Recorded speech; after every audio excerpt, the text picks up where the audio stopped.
Thank you for coming out tonight, Sacramento chapter of our SMPTE group. By the way, if you're not members or your company's not a member, please consider that. We used to have slide and info on that, but there are various tiers that make it very useful. So if you're getting something out of these meetings, please make sure to make it official. So there's a picture of Steve Holmes, who's here tonight joining us from Southern California. We always want to thank out Ramona and Nevada County Media for hosting us here. Thank you very much, Ramona.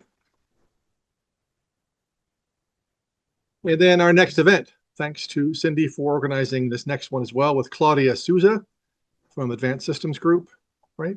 ASG, with Dynamic Media Facilities, DMF. That'll be a really interesting talk, very topical these days too. That'll be coming up next month.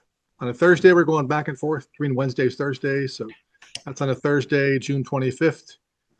And that'll be, you'll see some more info about that. Cindy will email you about that.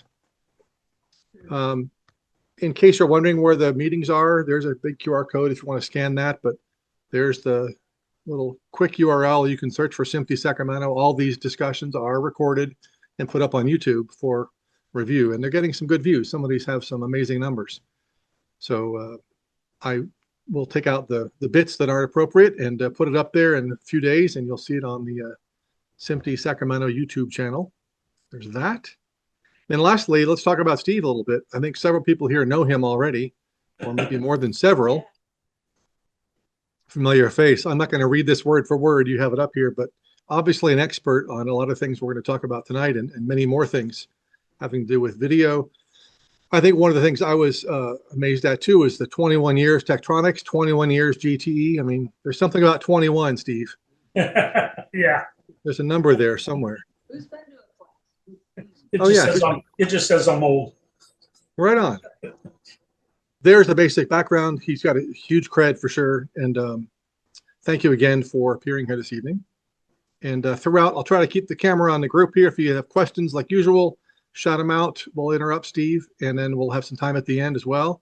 If you're online, I'll try to keep an eye on the chat as well and try to ask questions as appropriate. We have a handful of people there as well. We have somebody joining us from Sao Paulo, by the way. So that's awesome. He gets an award for being the farthest to join us. So let me stop sharing, Steve. You can take it over, and we'll get this thing started. Thank you, folks, for having me again. I love doing these things. And as I said, you got questions, shout them out or wait till the end. Doesn't matter. I don't mind either one as we go through these. So what we're going to take a peek at today, if I can get my, oops, no, not two. Oh, there you go. Okay. Move the laptop stand just a little bit. Oh, yeah. You got it. You got it, Steve. We're just moving the laptop. Yeah. Okay.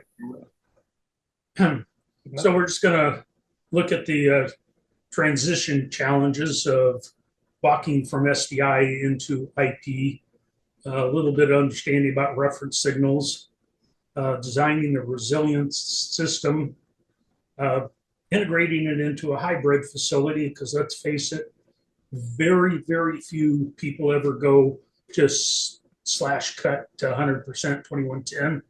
And even those that do end up with some SDI floating around somewhere in that plant. And then the biggest thing is testing and validating what you think you've put in and all of the failover scenarios that you need. And then a little bit about 2022-7, why do we have it air gapped, and what that means. And then get into reference mismatch, which is a unique thing. And then, of course, at the end, answering any of your questions. And somebody sent me this, and I just loved it. If you want to do this, well, you may not want to start from here. You may want to pick a new point and think about it.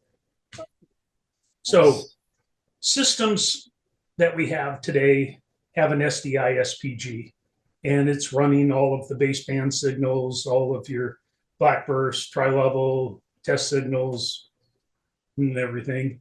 And what we need to end up doing is moving to PTP. It's a completely different sync source. So we're dealing with actually time now, starting out at 1970 at 000 and counting out from that point forward. And we can turn around and sync that PTP SPG off of your existing black system, and it will work.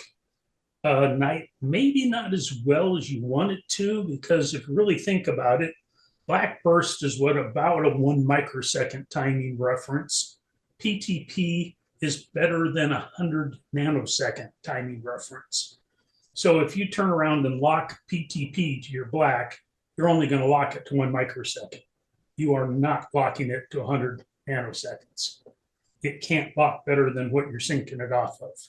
So some things to kind of think about.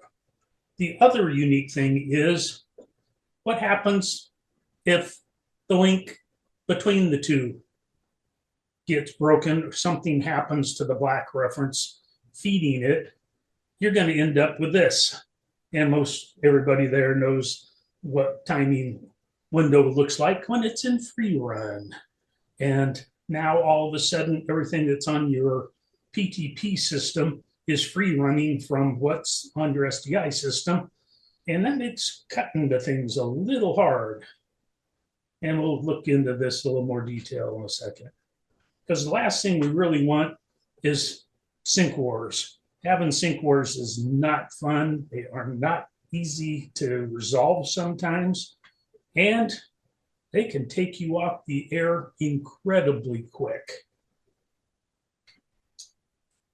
You could reverse the process and have your PTP system, and some people do this, especially people who are getting information from the telco end or the data end of our world, and they come in with really, really high reference holdover PTP systems because they like the cesium clock. If they lose GPS, it holds over a little bit longer and stuff. But you still run into the same issue that you're going to now link your SDI off of that PTP, and you still have that link in there that can get broken and run into some of the exact same issues. If that link is gone, now your entire SDI plant is floating away and giving you issues. The proper way to do this for resilience is that you need a reference generator that every single thing inside of that reference generator is coming off of a single oven controlled crystal.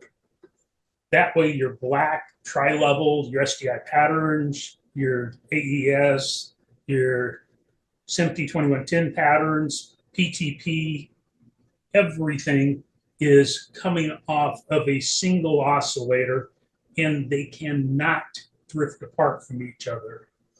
There are a couple of SPGs out on the market right now that if you lose GPS, every single test signal underneath of it all float and they don't stay locked together. And that is a mess, especially in today's environment. I don't know how much you guys might have heard about some of the stuff, especially in some of the really heavy cities where truckers are using GPS jammers when they want to go off route. When their business tracks them, you can get these little pocket-sized GPS jammers, and they can turn them on, jam their GPS in their truck.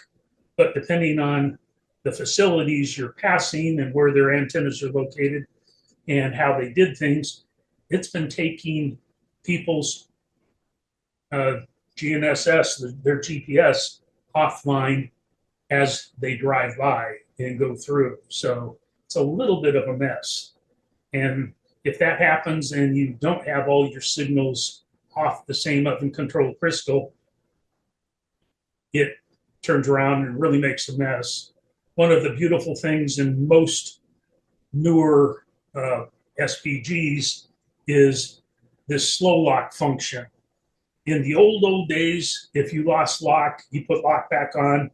The oscillator used to do like a 360 whirl to go find out where it needed to rephase itself and then lock itself in. In today's environment, we've got slow lock, or what at least the leader we call stay in sync. It will go into a stay mode. It will sit where it's at. It will drift within whatever the drift spec is, which ours is a 1 ppm clock, and it will just slowly drift. The nice thing about it is every single signal underneath of it is drifting together, and the house never sees a thing. If GPS is reapplied, it slowly walks back. And there's two different walk backs. One's within SMPTE spec, which takes forever and a day, or as fast as you can pull the oscillator back without any color smear, hue change, or audio issues, and pull it right back in, and it'll turn around and lock right back up. So it works really, really sweet and really nice. That you'll never have a hit in your system at all. People get really bent around the axle about air gap systems and jump up and down and say, with my 2022-7, my red and blue networks, or amber and blue, whatever you want to call them these days, that I have to have complete separation between those two networks, and nothing between the two will ever be connected. And that's one of the worst things actually you can actually do, because that stops the BMCA, the best master clock algorithm, from working. We need to be able to have these two grandmasters talk to each other. It's part of how PTP works. The end devices down on the bottom are not mandated by IEEE 1588 to participate necessarily in BMCA. They may not. A lot of them will lock to one side and only one side and sit there. Some of them may turn around and do BMCA, but you have really no idea who's going to do what. And with a variety of different receivers in your facility, you really don't know what is going to happen. As a result, all kinds of unique things can happen. And then what happens when you have two different clock sources and two different clock IDs coming down? A lot of receivers don't like looking at two different clock IDs, and they will actually unlock when changing from one clock ID to another clock ID. And we kind of call this the split brain syndrome, where you've got the two sides not even referencing or talking to each other. Then you end up with the issue is, what happens if my grandmaster on the left-hand side up here quits? I will go into internal on everything on the left-hand side. And then it gets into, how do I have priority one set to whether I'm going to walk over to the other side, not walk over to the other side, let alone this whole side is now free running on an internal oscillator. You hope that it picked PTP up off the other side. But now if you turn around and have a catastrophe and have a network crash, you still got a good grandmaster up here that would be GPS locked, GNS locked, clock class 6, but it can't make its way down. It's just an absolute nightmare, let alone very, very unique things can happen when you have two separate grandmasters both running at the same time. And got a little screen here just to kind of show you real fast. That's two different grandmasters running at the same time with different time offsets. It is possible, and this one's not too bad. I ran into a system been working with for a while. That was over 1 microsecond of offset between the two grandmasters, and they were both running at the same time, or you're going to try to walk from one grandmaster to the other grandmaster. There's some very unique things that can happen under that condition. 1 microsecond seems to be about where most receivers can't hold on to PTP anymore. And if you consistently run outside of 1 microsecond difference, you will most likely lose lock. So I'm going to take a look at what happens in a scenario where we've got a grandmaster, we've got an ECO dealing with all of our baseband signals, and the second ECO here waiting to provide the baseband signals, and having these two put out PTP and looking at the offset. So actually this was a screenshot from that system I was working on, and they were almost 1 microsecond out between the two grandmasters they were trying to run simultaneously, which you never want to have happen. There should only be one grandmaster making its way through your network. So coming into either your red network, your blue network, you need a link somewhere that is only a PTP link, and a few switch manufacturers can actually even provide this link with no IP addresses on it, so nothing could ever get across it, but it at least lets the red grandmaster talk to the blue grandmaster, and then based on the priorities you've set up, one of these will become the grandmaster, the other ones will be a grandmaster, but will be in passive mode, waiting to be told to walk in.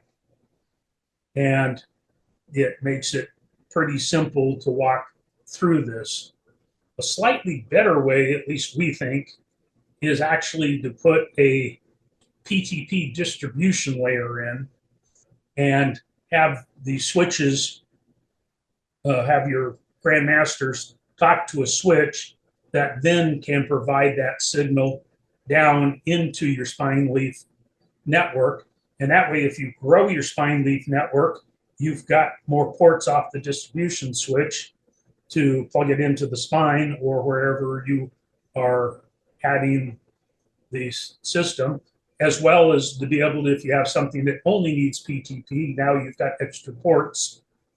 And this is up above the spine switch where you do not allow video or 2110. So you still have, from a 2110 perspective, a completely air-gapped system from the data itself.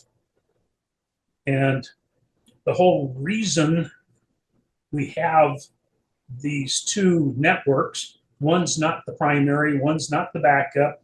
They're two networks that are both putting out exactly the same content at exactly the same time.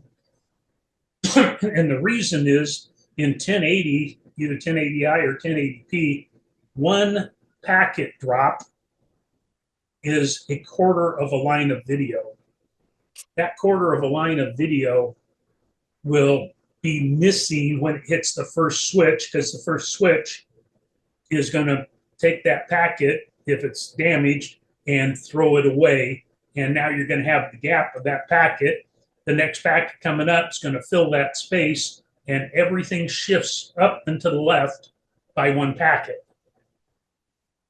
And you get a quarter line shift of data. And in 98% of all receivers won't be able to find where the start of the next line is, and they will go black from that point to the bottom. So the whole reason for this second network is to go into what we call the packet picker. And the packet picker is just picking whichever packet shows up at the door first. And on a properly designed network, you should have roughly about a 50% load of, in this case, the amber network or the blue network, feeding the end slave device down here. So got a little drawing here. Got two grandmasters running on domain 40. I got priority 1 of 1, priority 2 of 1 on the right.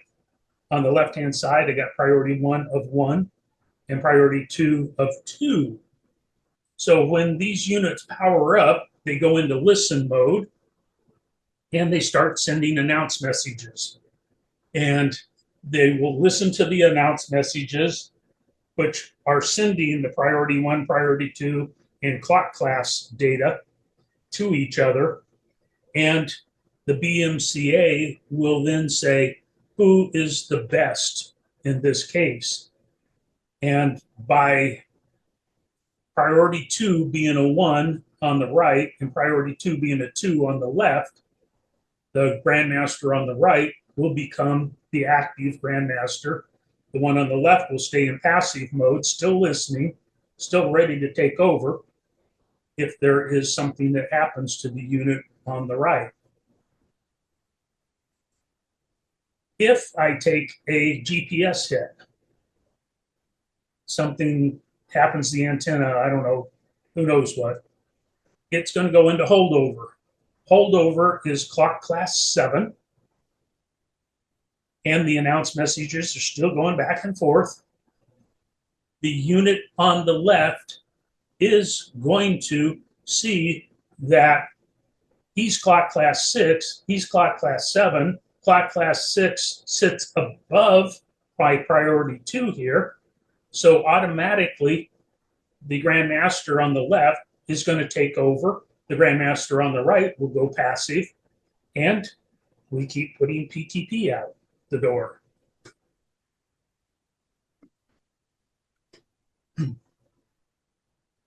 Until this guy fixes itself, and then we'll turn around and become the grandmaster again. Oops, I want to go through that. Gotta jump to that. So, got a unique thing here. I have the same unit here. It lost GPS again, GNSS again, priority 1 of 1. But in this case, priority 1 on the second grandmaster is 2. He's still priority 2 on priority 2, priority 1 on priority 2. And what is going to happen in this case, even though he goes to clock class 7, he's still going to be the grandmaster. He will be the grandmaster forever, regardless of the quality of the PTP he's putting out, because priority 1 sits at the top of the stack of the voting. So even though you'd like this guy to walk over, because he's still clock class 6, he's still GPS locked, the one on the right will never allow that because his priority 1 is lower. And that's something a lot of people don't get, is they do failover testing, but they do failover testing by yanking the fiber out of the generator. They never fail GPS. And yes, yanking the fiber out will fail over because this guy's signal just goes away. And this guy will walk in then, but it will only walk in on a complete LOS of PTP.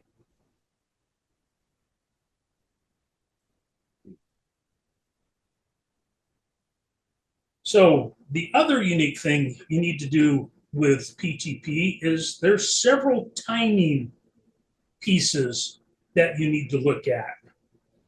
The phase of PTP positionally should be exactly at the same start point as Blackburst is, which is line 0, pixel 0. So looking at PTP and where it starts against Blackburst, I should be as close to 0, 0 from a vertical and horizontal phase as you can absolutely get. So PTP starts at the same place that Blackburst would start, at the beginning of the raster in the vertical interval, at the start of the vertical interval. 2110 only sends the active picture portion, which means that picture portion starts down from the beginning of the vertical interval by the length of the vertical interval, either 21 lines if it's 1080i, 42 lines if it's 1080p. And what I have found is it pretty much locks, there's a lock range of typically plus or minus 2 lines without any issue. So in this case, this one came in at 20 lines. Looking at the RTP timestamp in the header of the 2110 video packet that says, yes, I am going to start down at the beginning of the raster.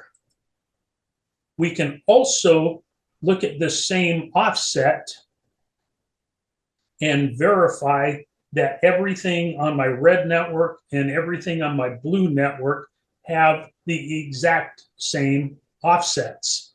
I can look at my video offset for that 21 lines, and I can look at my audio offset to make sure that everybody is doing exactly the same thing. Then the second piece, which is probably the most important piece, is actually looking at the first packet time, which is the first packet that's actually going to get into the buffer to be processed. And again, it should be just technically slightly horizontal, one or two packets horizontally shifted from where the first pack or the RTP time is, but it moves around a little just depending on where the packet shows up. Now, some devices can lock to PTP, jump out, go find first packet time, and work just fine.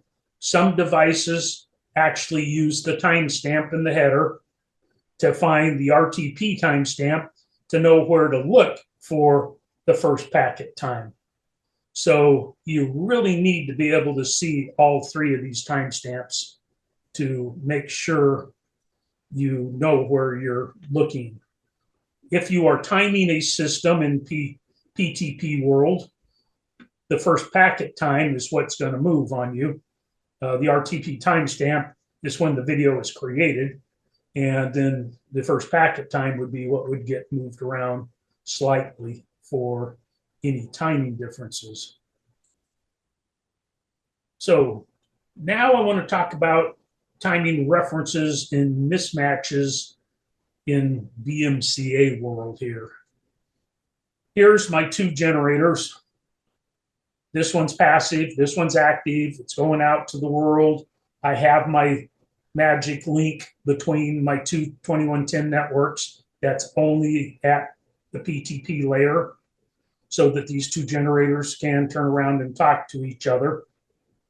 But one of the things that I found kind of interesting that we've done forever in the video world is, if you really think about it, in the SDI world, we have never linked our ECOs to whether this Grandmaster is GPS locked or not.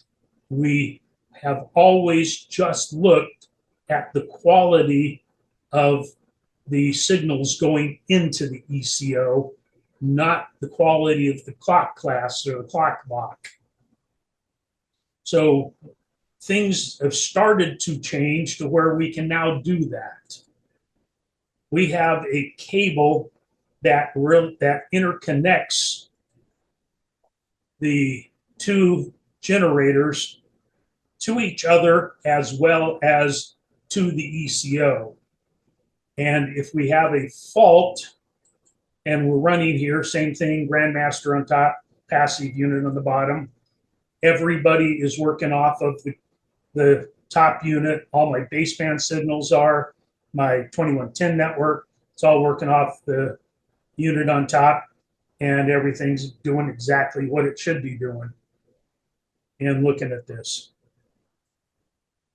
But what if we turn around and take a hit? And somehow I lose an antenna, take a lightning strike, something else happens to the GNS antenna for the top SPG, the network from a 2110 perspective, PTP, will walk down to the second unit, but I'm still writing everything for my baseband signals off of the top SPG.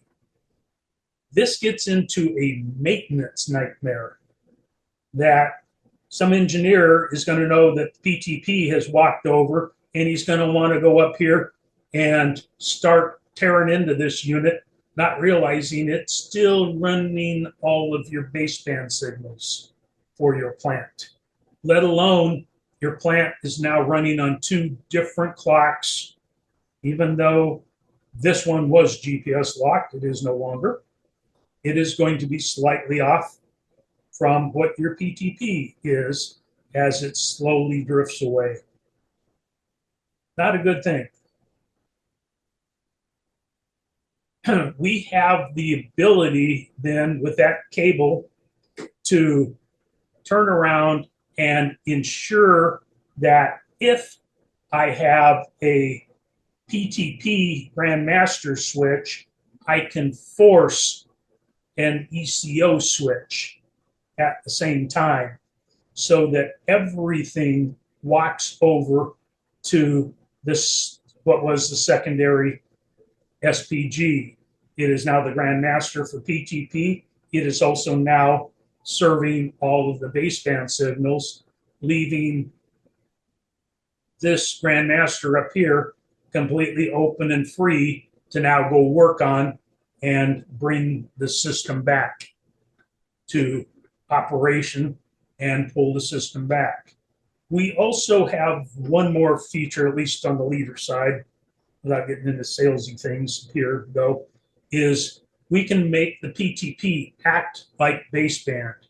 And if you think about baseband and your ECO, once you have an ECO switch, the ECO stays switched until the engineer goes, verifies everything, and turns around and puts the system back and makes sure that's there.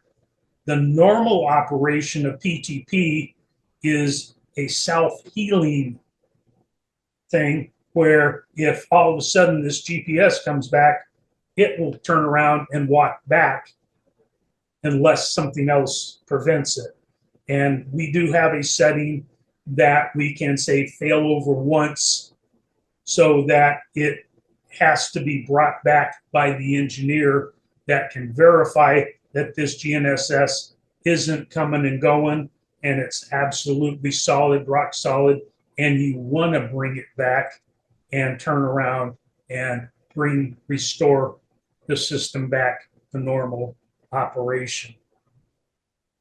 Likewise, we can have the same issue here if we have a baseband fault, either black burst, tri-level, test signals, time code, whatever happens to be going into your ECO. And if it takes a hit, the ECO will walk over, and now all my baseband signals are running off the ECO. But without that link, PTP is still going to be sitting on that top grandmaster. And again, we have a clock issue and we have a big maintenance issue that someone's going to walk up and rip the wrong unit down and try to fix this fault on the baseband and turn around and down your 2110 network for an instant before it turns around and switches over from someone yanking the power off or yanking the unit out of the rack. So we can apply the same thing here, that if the ECO switches, we can force a grandmaster switch at the same time so that we always stay on a single SPG and never have a split of our system across SPGs. So this is something that's been implemented by a couple of SPG people that make these things, and it's really the best way to do it is to treat PTP, at least in the video world, the same way we treat PTP or we treat SDI and an ECO, in that it switches over, it stays switched over until the maintenance engineer turns around and verifies everything and says, okay, it's time to turn around and bring the system back and recover from what happened in going through this. Another unique thing is we ran into, then this is actually a live or a real world thing that actually happened. We have a little box called the tag. The tag actually has a SFP in, and one of the things it can do is it can look at PTP. And it's a portable unit that you can walk around and plug in, and it will look at all of the different pieces of PTP. And what happened at a customer is every now and then they'd put up a link, the link would be good, they'd put up another link, and it would start just coming in and out, in and out, in and out. And they couldn't figure out why the link sometimes worked, sometimes didn't. And it seemed to be random. It wasn't really random, but it seemed to be random. We actually took the tag and verified all of the information on the PTP and each one of the leaves, excuse me, each one of the spines, and we found out that one spine was not linked to the PTP source. It was free running. And every time a signal happened to route through that particular spine, everything went wonky on it. If it was running on the other three spines, it actually worked absolutely perfect. And the only way we found it, you could have gone into each one of the units themselves and probably done it through the web interface or something like that. But we ended up finding it by taking the tag and actually verifying all the data across all of these.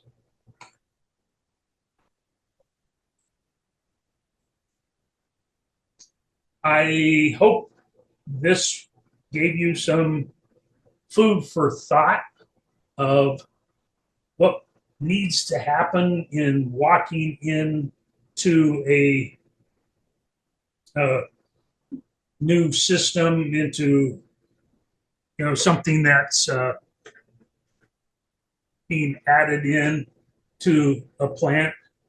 You can turn around and keep a PTP source that is a very high quality source, has a cesium clock in it for long holdover, but you want to use that as a PTP drive to a second SPG. That second SPG then is the one that actually provides all of the test patterns, all of the baseband, because everything inside of it is locked together. And the ones that have a cesium clock are not locked together. And in most cases, lose everything if GPS to them goes away. They don't lock any of the other cards in the cage. So anybody have any questions? Made a hand right away. Yeah. Whoa, okay. That last slide, you mentioned that one of the spines was dropping off, and you were able to find that by going to the spine directly. Yeah. Was connected. Do the master nodes? I'm probably not using that word correctly, but presumably they have some concept of who all is in their network, and would presumably be able to report that. Yeah, one would think. Okay, that's great. You do or not, or I guess, or are these? Yeah, but this is we went in there to help the customer because they were having, they couldn't figure out why it was just, and it appeared random because it's only whenever they did a route, and it took that spine to do the connection. Right. It would go, if it took a different spine, it didn't.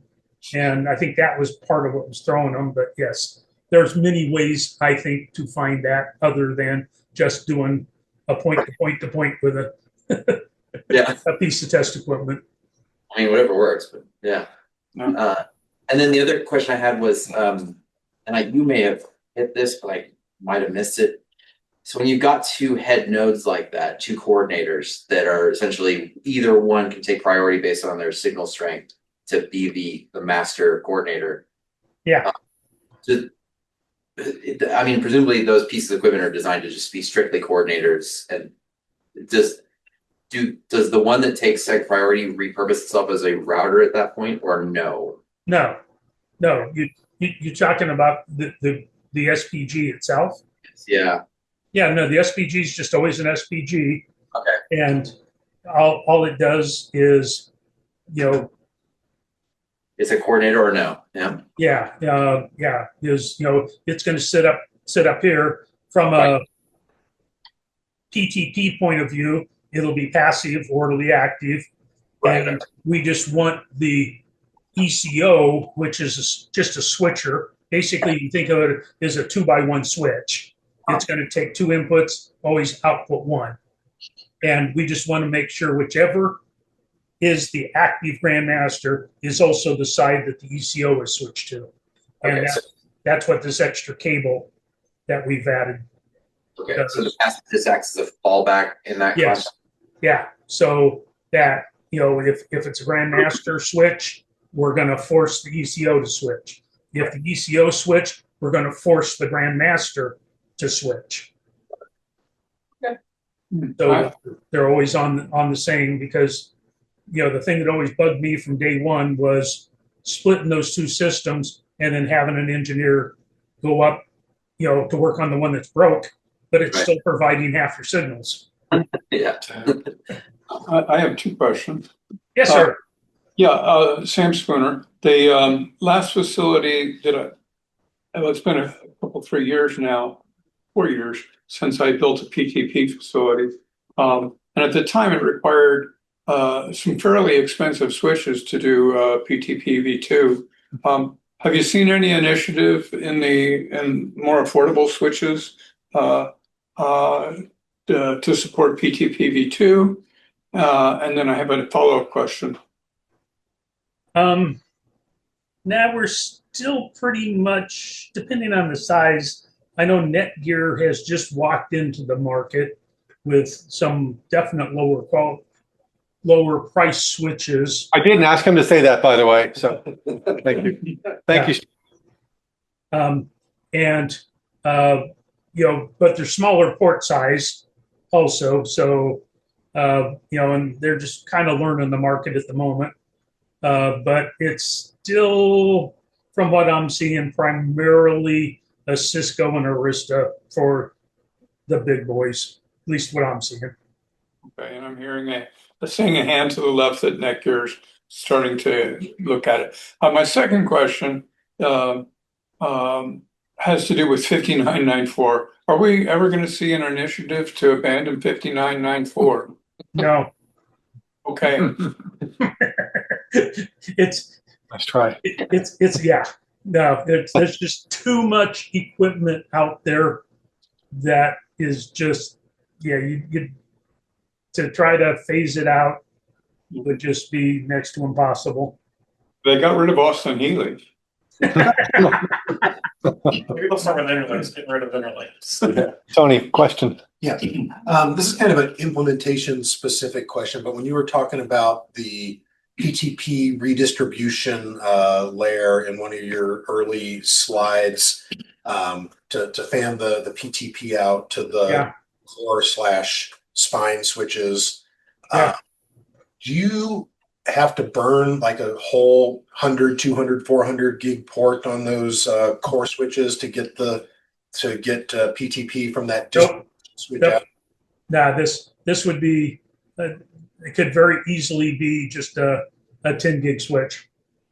Right, but how do you get that into the core switch then? That Yeah, the spine and link. it's, yeah. So it depends on the spine, but yeah, depending on the spine, you might burn a 400 gig port. You might not, just depending on configuration of that spine. Some people actually will take this down to the leaf and have the leaf feed it back up. Okay. And that way, and it just adds one more hop, to the distribution, taking it from here down and then going back up with it to however many spines you have. And it works fine. The nice thing about the way PTP works is one of the first things it does is it takes the length of time that PTP travels through your network and immediately removes that from the end value that is actually used for lock. So it's part of the T2 minus T1 time, T4 minus T3 time, and it actually calculates, how long did it take to get the PTP from here to here, and from here back to here, turns around, takes those two, adds them together, divides it by 2, and says, okay, correct the PTP by that amount. So even if it takes more hops, coming from this distribution layer down here, back up, coming from here, back up, and even if the two sides, because this one here, actually, this side turns around and would be 2 hops. This side's going to be 3 hops. So it doesn't really matter because that extra hop, because PTP is going to be here, it's going to go across and then come down versus it's here and straight down.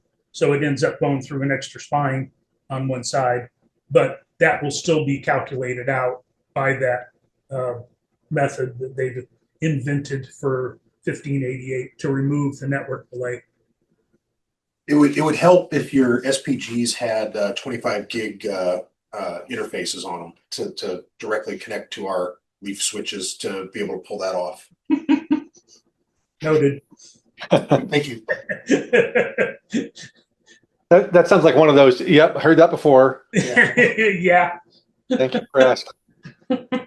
Questions? So talk about the 10 gig distribution switch right after the grandmaster clock. Is there any worry about that's 10 gig switch failing and now you've lost both of your clocks on the network, or is there some sort of other diverse routing to your actual both sides of your network? Or like a failover for that? Yeah.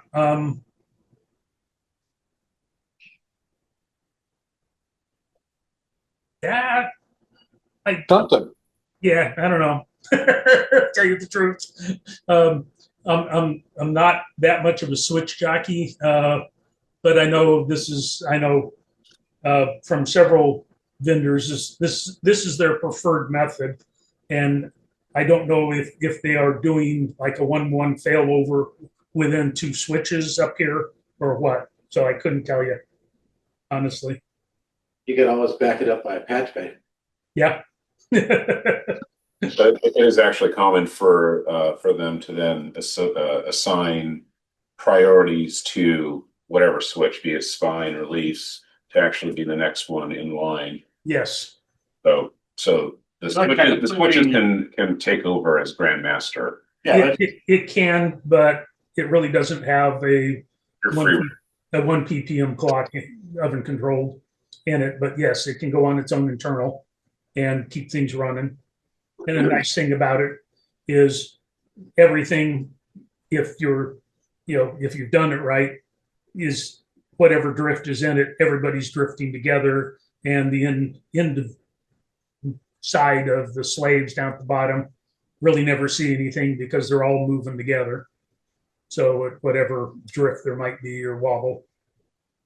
But yeah. So we should sort of get 2 switches too. So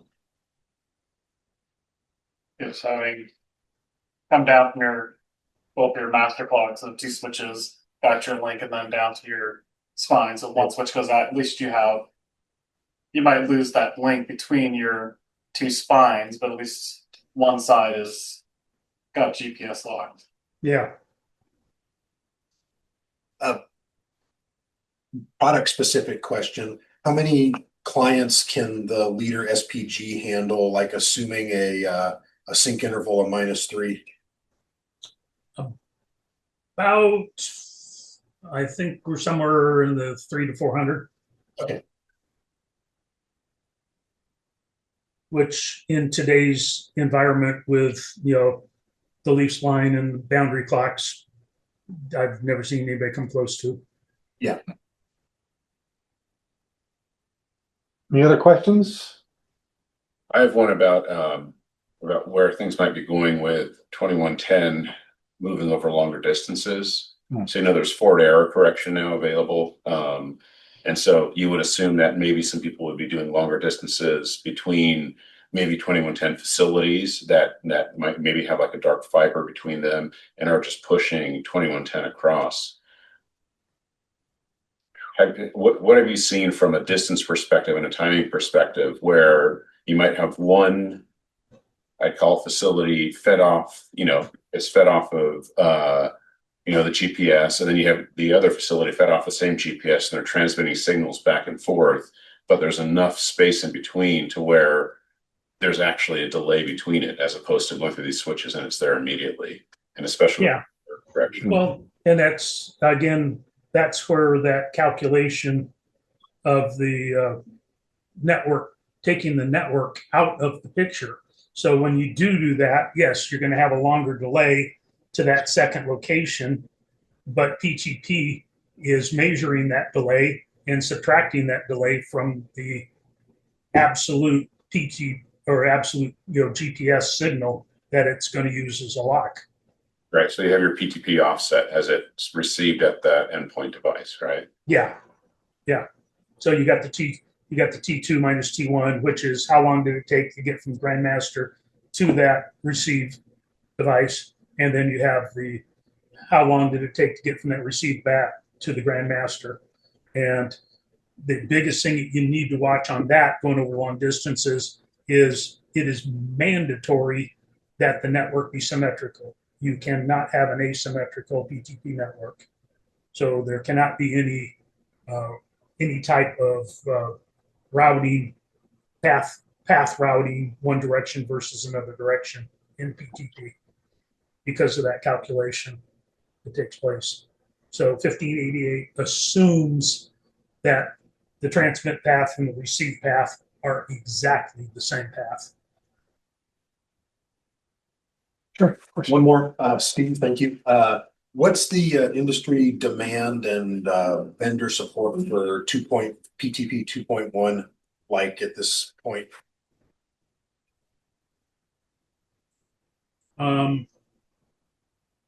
Next to 0. Okay, perfect. That's the right answer. Okay. Yeah. Anybody else? Questions, comments, discussion points? So I'm going to do a little wrap up real quick. Thank you, Steve, very much for spending your time with us tonight. And we will put this on YouTube and you can go back and check it out. For everybody else, thank you for being here in person. I hope this was entertaining. I hope it was beneficial for everybody. And I think most of you know I love doing these things. And thanks everybody online too. Thank you for coming. Yeah.